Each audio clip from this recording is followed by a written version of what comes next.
Going, everybody. Good evening, Grand Rapids. Welcome to NewsFlash, and I'm your anchor, Sean, because everyone else on the NewsFlash team is out on vacation, trying to relax, while surrounded by other people on vacation, trying to relax. We have gathered the world, national, and local news that you may have missed. This is NewsFlash. Our top story tonight. Today is Memorial Day, of course, and we here at NewsFlash send a sincere message of appreciation and for our fallen heroes who've died serving their country, because regardless of your political beliefs, it is vital we stand together as fellow humans and unite over our shared values. Unless you're Donald Trump, and then you're going to just put your passive-aggressive Happy Memorial Day message on Truth Social and straight-up aggressive digs at Joe Biden, Democrats, judges upholding protections for immigrants, and immigrants themselves, calling them in order scum, warped radicals, criminals, mentally insane, incompetent murderers, drug dealers, rapists, gang members, USA-hating, sick monsters who want our country to go to hell. Not one message of anything affiliated with the armed forces, veterans, or fallen soldiers. So, seems like DJT forgot the golden rule. If you can't say anything nice, it's probably because you're projecting you yourself are an incompetent, warped, mentally insane criminal and rapist who wants your country to go to hell. So, just saying. Elon Musk said that he's going to do a lot less political spending. It doesn't say when, and it doesn't say how much less, but at first he wanted to demonstrate exactly just how high his political spending has been lately with a visual. It's pretty high, so I mean, any reduction would be significant there. Two men who are out bow fishing in southeast Michigan are claiming to have a recording of a credible Bigfoot sighting.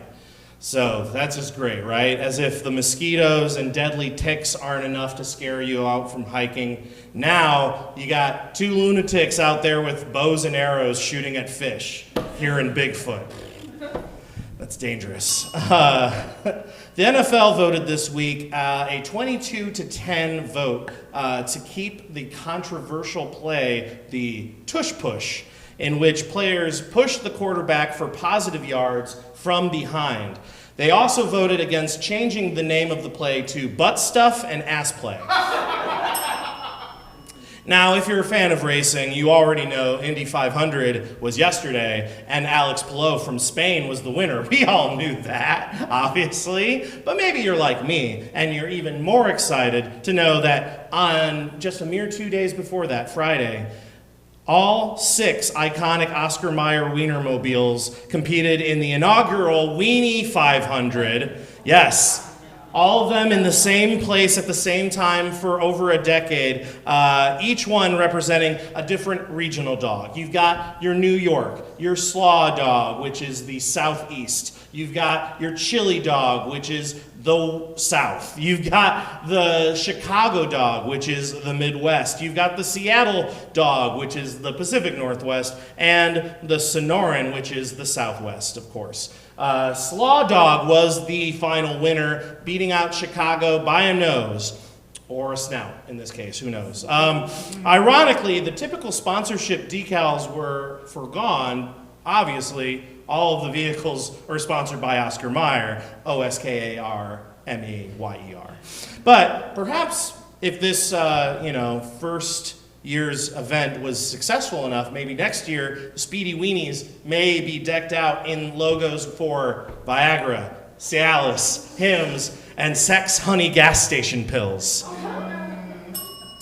We can dream, right? Foot Locker was acquired by Dick's Sporting Goods earlier this month, so be on the lookout for their new hybrid store, Dick's Locker. It's like a combination of a KFC Taco Bell, but for anyone who's ever thought, I wish there was a place I could buy fishing lures while someone dressed like a referee measured my feet. Weirdos. Zoos Flash. This isn't actually a zoos-related story, but this next run is going to be a little rough. So just as a treat to help us get through it, I've included some pictures of cute animals just to power through. So here we go. Yesterday marked the 5-year anniversary of George Floyd's murder. Hundreds gathered in Minneapolis to pay their respects with a candlelight vigil. Meanwhile, Trump's administration, on the other hand, celebrated early last Wednesday by moving to cancel settlements made by President Biden with Minneapolis and Louisville law enforcement for police reform that were started in the aftermath of Floyd and the killing of Breonna Taylor, respectively. Because, as they say, if it ain't broke, don't fix it.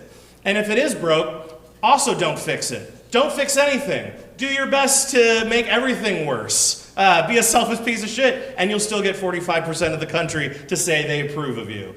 And now here's a kitten. Yep, I told you, it's going to be rough. Last week, Kent County Prosecutor Chris Becker announced that following the hung jury mistrial status of the criminal suit against Krishef and the killing of Patrick Lyoya, he would not be seeking a retrial, but when asked, admitted that Attorney General Dana Nessel could potentially take up the case, quote, if she wanted to. Basically pulling the most extreme version of not finishing your group assignment and forcing your partner, usually a female, to do it for you. And now here's a red panda. Yep, right? Okay, former police chief from Arkansas who was serving an 80-year prison sentence for sexual assault and murder charges escaped last week with the use of a makeshift outfit impersonating an officer's uniform. Apparently, he heard of a job opening in Grand Rapids. Okay, here's your treat. And look, okay, there's no joke here, and because none of them have been particularly going over well, just because we're on the topic of people sacrificing their lives for their country, Israel still bombing innocent civilians as well as blocking aid from getting into Gaza. So maybe we can all do what we can to donate to any relief efforts that you can find and bug your reps about doing literally anything to stop this, stop funding it, stop us from giving Israel money for funding it, or at the very least, get them to commit to a ceasefire. And now, a disappointed puppy wearing a Free Palestine shirt. Yeah, that's right. That puppy would like you to donate. All right, there we go. We got through it. Here is something legitimately heartwarming, though. In entertainment news, Peppa Pig introduced her new baby sister named Evie. And you know that means, yeah, great. Give it up. Clapping for Peppa Pig's sister. It was honestly better than literally anything in the last 2 minutes, so. But you know what this means, right? One thing, Daddy and Mummy Pig have been porking. Speaking of fucking pigs, it's graduation season, and Kermit the Frog made his first commencement speak in over 30 years at the University of Maryland this past week. Not to be outdone, GRCC announced their commencement speakers. It's the best they could do on short notice. Duck Dynasty patriarch Phil Robertson passed away this weekend at the age of 79 following a battle with Alzheimer's and a blood disease, and thankfully not because of any of those evil liberal vaccines.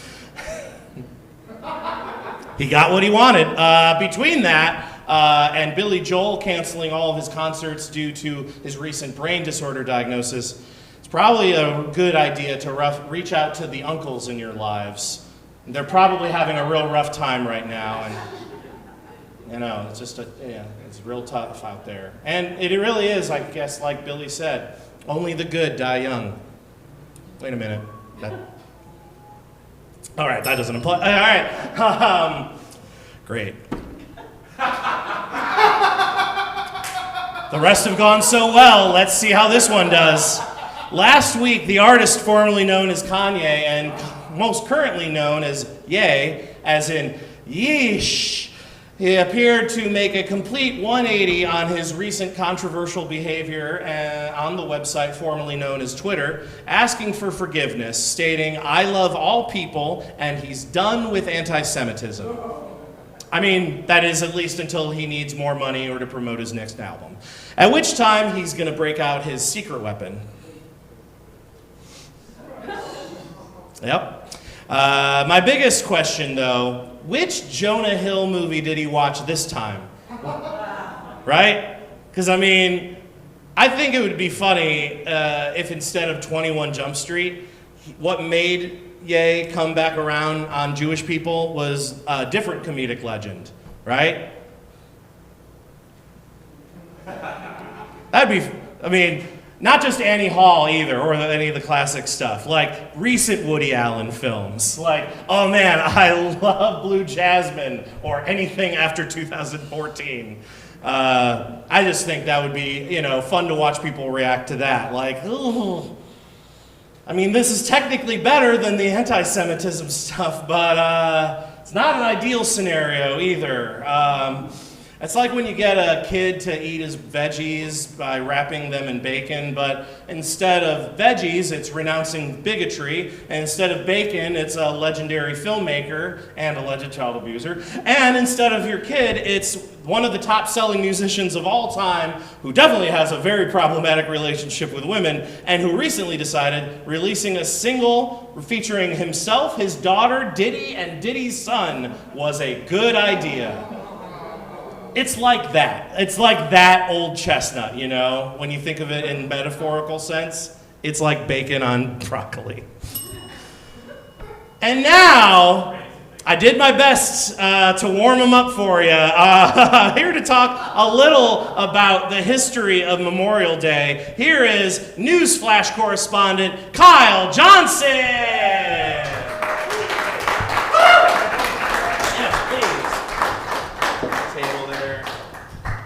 Welcome, everyone.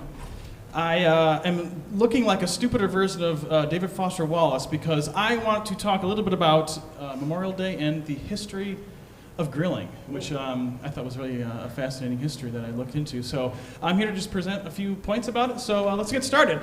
First of all, it is Memorial Day. It's a holiday where we honor those who have fallen, or even worse, died, while protecting our nation or our nation's interest at home or abroad.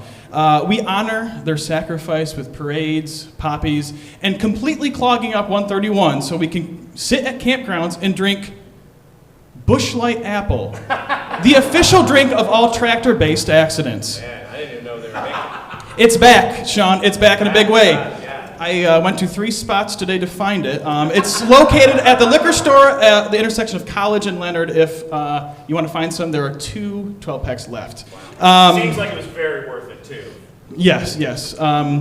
Now, today is also the unofficial start of summer. And what activity defines summer more than grilling? Well, I'm going to take you through the exciting and red-hot history of how meat met fire.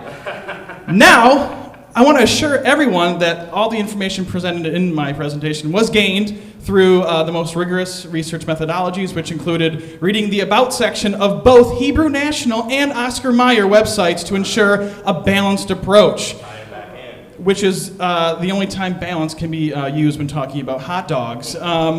We actually don't know a lot about grilling and when it became a human culinary custom. Early archaeological evidence suggests the first cookout was held in the Paleolithic era, but the food was not actually served until the Neolithic era, some 2.5 million years later. Grog think mammoth brisket ready by 10,000 BCE. That's real low and slow. Yeah, oh yeah. Cooking meat over the fire was not a revolutionary idea, actually. Well, unless you were the first person to do it, in which case it was pretty revolutionary. But people all across the globe, they were using this method to cook their catches. But it wasn't until history's most fateful case of I think I know what direction I'm going, when Christopher Columbus hit the New World and saw native people cooking meat and fish over wooden grates. The name of this method, barbacoa, would eventually become barbecue. And now, the terms barbecue and grilling, they are used interchangeably, but there are differences. A barbecue is an event where people gather to eat meat that was cooked low and slow until it falls off the bone tender. And grilling is the same thing, but it's done by a guy named Tim who's dressed in Crocs and basketball shorts. So it's a big difference. Important distinction. Yes, absolutely. Now, the explosion of grilling in America was fueled by post-World War II prosperity. Many Americans now had backyards, and they needed shit to put them in. So charcoal was actually very easily, it was available because Henry Ford found an opportunity to maximize profits by turning his leftover wood from auto manufacturing into charcoal briquettes. And this operation would eventually become Kingsford Company, you know, the shit you always see at gas stations. And advertisers were quick to weave grilling in summer into the American consciousness. And speaking of America, Busch Light Apple. Truck nuts don't buy themselves. Here's a fun fact. In 2023, 80% of all U.S. homeowners had a grill or smoker. An increase from 64% in 2019. That 16% increase in over 4 years. And now, you know what has gone down though? Gun sales. 1 million fewer than the year before.